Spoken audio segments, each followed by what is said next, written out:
अस्सलाम वालेकुम स्टूडेंट्स। हम चैप्टर 5 में डिस्कवरी ऑफ इलेक्ट्रॉन और प्रोटॉन दोनों के एक्सपेरिमेंट पढ़ चुके हैं। आज हम article number 5.1.5 discovery of neutron से रिलेटेड एक्सपेरिमेंट डिटेल में देखेंगे और फिर उसके बाद हम इसकी प्रॉपर्टीज देखेंगे। तो सबसे पहले रदरफोर्ड ने प्रेडिक्ट किया था 1920 में कि एटम के अंदर कोई ना कोई इलेक्ट्रॉन और प्रोटॉन के अलावा न्यूट्रल पार्टिकल भी जरूर मौजूद होना चाहिए, क्योंकि एटॉमिक मैसेज जितने भी हैं एटम के वो एक्सप्लेन नहीं हो सकते अगर खाली एटम को कंसीडर किया जाए कि उसमें खाली इलेक्ट्रॉन और प्रोटॉन ही है। तो रदरफोर्ड ने जब ये प्रेडिक्ट किया तो बहुत सारे एक्सपेरिमेंट्स हुए, जिसके बाद चैडविक का नाम सामने आया कि जिसने 1932 में न्यूट्रॉन को डिस्कवर किया और उसको नोबेल प्राइज भी मिला था 1935 में। सबसे पहले तो ये देख लेते हैं चैडविक ने जो न्यूट्रॉन की डिस्कवरी के लिए एक्सपेरिमेंट 1932 में परफॉर्म किया था वो क्या था। अब आपने ये बात याद रखनी है कि इलेक्ट्रॉन और प्रोटॉन दोनों की डिस्कवरी का जो एक्सपेरिमेंट है वो गैस डिस्चार्ज ट्यूब में हुआ, लेकिन ये थोड़ा सा डिफरेंट एक्सपेरिमेंट है। इससे पहले आप रेडियो एक्टिव एलिमेंट्स के बारे में अपनी मैट्रिक लेवल पर पढ़ चुके हैं। उसने पोलोनियम एक रेडियो एक्टिव एलिमेंट को as a source element use किया और उससे निकलने वाली अल्फा पार्टिकल्स की जो स्ट्रीम है उसको किसके ऊपर डायरेक्ट करवाया, यानी किसके ऊपर निशाने के तौर पर अप्लाई किया, बेरिलियम के ऊपर। उसने पोलोनियम रेडियो एक्टिव एलिमेंट से निकलने वाले अल्फा पार्टिकल्स की स्ट्रीम को हिट करवाया या फॉल करवाया बेरिलियम के साथ। बेरिलियम का एटॉमिक नंबर 4 होता है और मास नंबर 9। तो उसने ये नोटिस किया कि जब अल्फा पार्टिकल्स बेरिलियम के साथ हिट हुई हैं तो उसके बाद कुछ पेनिट्रेटिंग किस्म की रेडिएशंस वहां से निकली हैं। रेडिएशंस मीन शुआएं, और ये रेडिएशंस जो हैं उनको न्यूट्रॉन इसलिए कहा गया क्योंकि इनके सामने चार्ज डिटेक्टर रखा गया। जब इन इन रेडिएशन से इन शुआओं को चार्ज डिटेक्टर के ऊपर फॉल करवाया गया तो चार्ज डिटेक्टर ने क्या शो किया कि ये न्यूट्रल है, इनके ऊपर ना तो कोई पॉजिटिव चार्ज है और ना कोई नेगेटिव चार्ज है। तो न्यूक्लियर रिएक्शन जो कि इन दोनों की जो है हिटिंग से हुआ वो हम नीचे लिखा हुआ है। न्यूक्लियर रिएक्शंस क्या होते हैं जिसमें न्यूक्लियस इन्वॉल्व होते हैं। वैसे आमतौर पर केमिकल रिएक्शंस क्या होते हैं जिनमें इलेक्ट्रॉन का लॉस गेन या शेयरिंग हो, लेकिन न्यूक्लियर रिएक्शंस क्या होते हैं जिसमें दो या दो से ज्यादा न्यूक्लियाई, स्मॉलर न्यूक्लियाई या तो किसी बिग न्यूक्लियस में चेंज हो जाए या बड़ा न्यूक्लियस जो है वो स्प्लिट होकर किसी स्मॉलर न्यूक्लियस में कन्वर्ट हो जाए। तो ये यहाँ पर खास तौर पर आपने ये याद रखना है कि ये न्यूक्लियर रिएक्शन की बात हो रही है कि इन दोनों के बेरिलियम और हीलियम जब दोनों आपस में, हीलियम क्या है, ये अल्फा पार्टिकल्स को हम लिखते हैं हीलियम, एच एटॉमिक नंबर 2 और मास नंबर 4। जब भी हीलियम पार्टिकल्स अल्फा पार्टिकल्स को शो करना हो तो हम किसके एटम से रिप्रेजेंट करते हैं, हीलियम से, जिसका एटॉमिक नंबर 2 और मास नंबर 4 है। जब हीलियम अल्फा पार्टिकल्स पोलोनियम से निकलने के बाद बेरिलियम टारगेट मटेरियल को जाकर हिट करते हैं तो दोनों के न्यूक्लियस आपस में फ्यूज हो जाते हैं। अब इसका एटॉमिक नंबर 4 और इसका एटॉमिक नंबर 2 है, जब मिल जाएंगे तो एक बड़ा न्यूक्लियस प्रोड्यूस होगा कार्बन का जिसका एटॉमिक नंबर 6 है। और 9 और 4 को आप जब जमा करते हैं तो 13 उसका साम आता है, लेकिन कार्बन का एटॉमिक नंबर, एटॉमिक मास क्या आ रहा है, 12।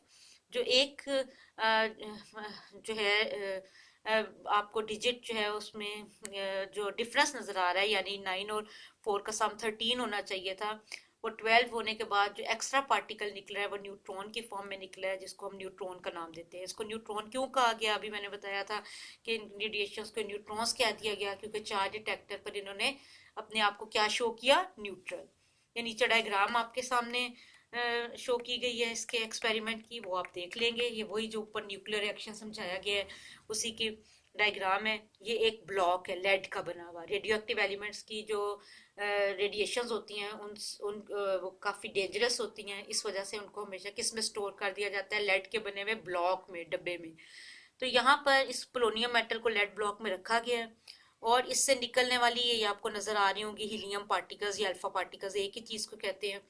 तो अल्फा पार्टिकल्स जो इसमें से निकल रहे हैं जिनको हम हीलियम का नाम देते हैं, एटॉमिक नंबर 2 और मास नंबर 4, जब जाके बेरिलियम के साथ जाके हिट करते हैं तो यहाँ पर बेरिलियम के एटम्स जितने भी होंगे उनके अंदर हीलियम पार्टिकल्स फ्यूज होने के बाद किस न्यूक्लियस में चेंज हो जाएंगे, कार्बन में, जिसका एटॉमिक नंबर 6 और मास नंबर 12 है।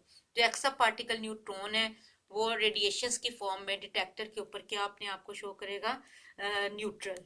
तो चूंकि इन्होंने डिटेक्टर पर अपने आप को न्यूट्रल शो किया, इस वजह से इनको नाम दे दिया गया न्यूट्रॉन्स। इससे पहले जो दो फंडामेंटल पार्टिकल डिस्कवर हुए, उनमें से जो है इलेक्ट्रिको मैग्नेटिक फील्ड में दोनों की नेचर जो सामने आई वो चार्ज नेचर आई, कि इलेक्ट्रॉन नेगेटिवली चार्ज पार्टिकल है और प्रोटॉन पॉजिटिवली चार्ज पार्टिकल है।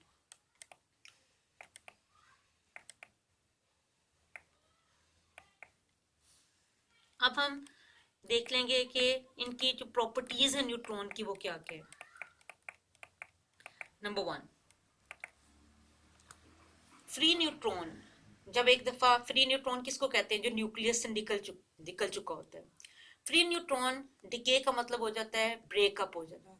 जब वो फ्री न्यूट्रॉन स्टेबल नहीं रहता, जब तक तो वो न्यूक्लियस के अंदर है वो स्टेबल है, लेकिन जब एटम के न्यूक्लियस से निकल जाता है तो निकलने के बाद वो 3 तरह के पार्टिकल में स्प्लिट हो जाता है। एक को प्रोटॉन कहते हैं, एक को इलेक्ट्रॉन कहते हैं और तीसरा न्यूट्रिनो।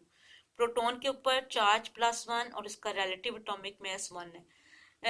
इसके इलेक्ट्रॉन का मास प्रोटॉन के मुकाबले में निग्लिजिबल होता है, मगर चार्ज -1 लेंगे और मास इसका निग्लिजिबल यानी 0। इसी तरह न्यूट्रिनो जो पार्टिकल है ये न्यूट्रॉन नहीं है। न्यूट्रॉन के डिके होने से, उसके डिकम्पोज हो जाने से जो बनने वाला तीसरा पार्टिकल है इसको न्यूट्रिनो कहते हैं, जो कि चार्ज में भी 0 है और इसका जो मास है वो भी प्रोटॉन के मुकाबले में निग्लिजिबल है। तो 0 का ये हरगिज मतलब नहीं लेना कि मास 0 है, मतलब प्रोटॉन के मुकाबले में इसका मास निग्लिजिबल है, कंपेयर जब हम करते हैं। नंबर 2, इससे पहले आपने पढ़ा था कि कैथोड रेज गैसेस को आयनाइज कर सकती हैं, लेकिन न्यूट्रॉन्स के अंदर क्या प्रॉपर्टी है, ये गैसेस को आयनाइज नहीं कर सकती। नंबर 3, न्यूट्रॉन्स जो है हाईली पेनिट्रेटिंग पार्टिकल्स हैं। अगर हम इनके रास्ते में कोई फॉइल या कोई शीट रख देते हैं, ये उसके अंदर से दाखिल हो जाती हैं। पेनिट्रेट का क्या मतलब होता है, दाखिल हो जाना। एक तो क्या होता है, एक पॉसिबिलिटी क्या है कि एक चीज किसी शीट के साथ हिट करे और वापस आ जाए, लेकिन ये पेनिट्रेटिंग पार्टिकल्स है, ये पास हो जाते हैं। नंबर 4 क्या है कि ये पैराफिन किनको कहते हैं, ये हाइड्रोकार्बन्स होते हैं जो कि वैक्सी सॉलिड्स की फॉर्म में होते हैं, सेमी सॉलिड से होते हैं, नामुकम्मल सॉलिड होते हैं, नामुकम्मल लिक्विड। वाटर के मॉलिक्यूल का फॉर्मूला आपको पता है। पेपर जो है वो सेलुलोज से मिलके बना होता है। सेलुलोज जो होता है ये carbon hydrogen oxygen containing compound है। तो ये क्या करते हैं कि जो पैराफिन, वाटर, पेपर, ये सेलुलोज है, इनके न्यूक्लियस में से हाई स्पीड प्रोटॉन्स को इजेक्ट कर सकते हैं। जाहिर बात है न्यूट्रॉन जब जाके वाटर, पेपर एंड सेलुलोज के न्यूक्लियस के साथ जाके हिट करते हैं तो उनमें से हाई स्पीड प्रोटॉन्स को एक्सपेल कर सकते हैं। न्यूट्रॉन्स की 2 टाइप्स होती हैं, एक को फास्ट न्यूट्रॉन कहते हैं और एक को स्लो न्यूट्रॉन कहते हैं। जब न्यूट्रॉन ट्रेवल करता है एनर्जी 1.2 मेगा इलेक्ट्रॉन वोल्ट के साथ तो फिर इसको फास्ट न्यूट्रॉन कहते हैं। लेकिन अगर उसकी एनर्जी ट्रेवलिंग के दौरान 1 इलेक्ट्रॉन वोल्ट से बिलो है तो फिर उस न्यूट्रॉन को हम क्या कहेंगे, स्लो न्यूट्रॉन।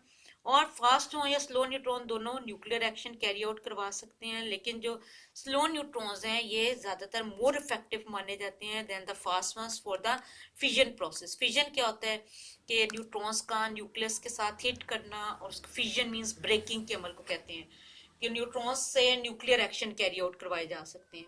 तो जब न्यूट्रॉन्स को किसी न्यूक्लियस के साथ हिट करवाया जाता है तो स्लो न्यूट्रॉन्स ज्यादा बेहतर साबित होते हैं न्यूक्लियस के फिजन करने में, ब्रेकिंग करने में, as compare to fast one.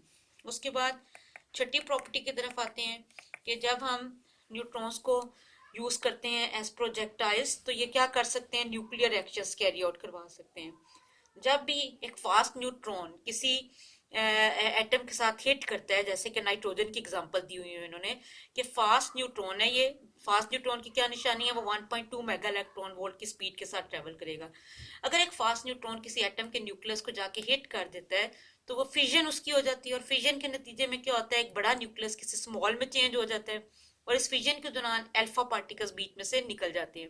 Nitrogen का एटॉमिक नंबर था 7, तो ये एक हीलियम पार्टिकल जिसका एटॉमिक नंबर 2 है उसके निकलने के बाद बोरोन 5 में चेंज हो जाएगा। अगर 5 और 2 का साम लें तो 7 आ जाता है।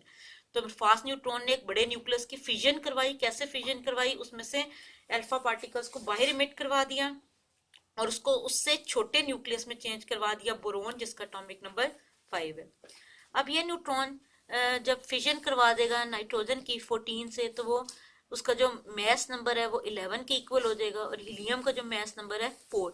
अगर आप 11 और 4 का सम ले तो वो 15 के इक्वल आता है, जबकि नाइट्रोजन का मास नंबर 14 के इक्वल है। ये कैसे 15 के इक्वल होगा? क्योंकि ये जो फास्ट न्यूट्रॉन था, ये जब फिजन प्रोसेस कैरी आउट करवाएगा तो ये भी इन्हीं के न्यूक्लियस का हिस्सा बन जाएगा। बोरोन का एटॉमिक मास हो जाएगा 11 और हीलियम का फिर हो जाएगा 4। पिछली वाली जो प्रॉपर्टी थी वो फास्ट न्यूट्रॉन की प्रॉपर्टी थी। अब स्लो मूविंग न्यूट्रॉन के ऊपर आ जाते हैं। स्लो मूविंग न्यूट्रॉन जब कॉपर मेटल को हीट करता है तो बजाय अल्फा पार्टिकल्स इमिट होने के, ऊपर वाले रिएक्शन में हमने देखा था कि नाइट्रोजन के साथ जब फास्ट न्यूट्रॉन हिट हुआ तो अल्फा पार्टिकल्स निकले थे। अब आपने ये बात याद रखनी है कि स्लो न्यूट्रॉन क्या करता है कि जब वो किसी एलिमेंट, मसलन एग्जांपल दी हुई है कॉपर 2965 की, अगर उसके साथ जाके हिट करेगा तो उसको उसके नए रेडियो एक्टिव आइसोटोप में चेंज कर देगा, कॉपर 2966। आइसोटोप्स क्या होते हैं? जो एटॉमिक नंबर में सिमिलर होते हैं मगर मास नंबर में डिफरेंट होते हैं। तो कॉपर 2929 दोनों आइसोटोप एटॉमिक नंबर में तो सिमिलर है लेकिन मास नंबर इनका एक जैसा नहीं है। और जब स्लो न्यूट्रॉन कॉपर के साथ हिट करेगा तो एक नया रेडियो एक्टिव आइसोटोप तो बनेगा ही, लेकिन साथ में अल्फा पार्टिकल्स या अल्फा रेडिएशंस निकलने के बजाय गैमा रेडिएशंस निकलेगी। गैमा रेडिएशंस को हम कैसे रिप्रेजेंट करते हैं? एच न्यू से। इसके बाद ये जो कॉपर 2966 बना है ये भी एक अनस्टेबल आइसोटोप है कॉपर का। ये अपने अंदर से इलेक्ट्रॉन या बीटा पार्टिकल को जब इमिट करता है तो जिंक में चेंज होता जाता है, जिसका टॉपिक नंबर 30 और मास नंबर 66 है। तो ये सारा हमारा आज कंप्लीट हुआ न्यूट्रॉन की डिस्कवरी और प्रॉपर्टीज से रिलेटेड टॉपिक।